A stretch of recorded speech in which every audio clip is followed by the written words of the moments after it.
for Sophia, Eliza, and Saul, the surprising trio that motivates me. Introduction. The puzzling puzzles of Harry Harlow and Edward Deci. In the middle of the last century, two young scientists conducted experiments that should have changed the world but did not. Harry F. Harlow was a professor of psychology at the University of Wisconsin who, in the 1940s, established one of the world's first laboratories for studying primate behavior. One day in 1949, Harlow and two colleagues gathered 8 rhesus monkeys for a 2-week experiment on learning. The researchers devised a simple mechanical puzzle like the one pictured on the next page. Solving it required 3 steps: pull out the vertical pin, undo the hook, and lift the hinged cover. Pretty easy for you and me, far more challenging for a 13-pound lab monkey.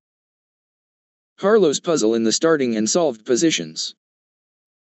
The experimenters placed the puzzles in the monkeys' cages to observe how they reacted and to prepare them for tests of their problem-solving prowess at the end of the 2 weeks.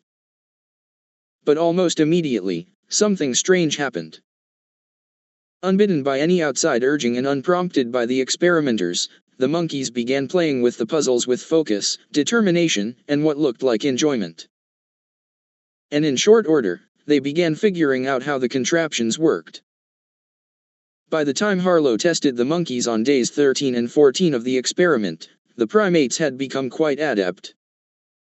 They solved the puzzles frequently and quickly. 2/3 of the time they cracked the code in less than 60 seconds.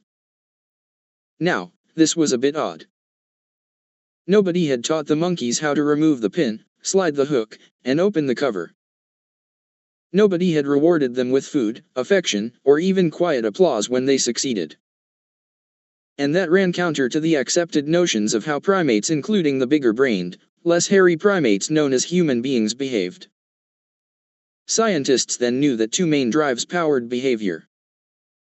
The first was the biological drive.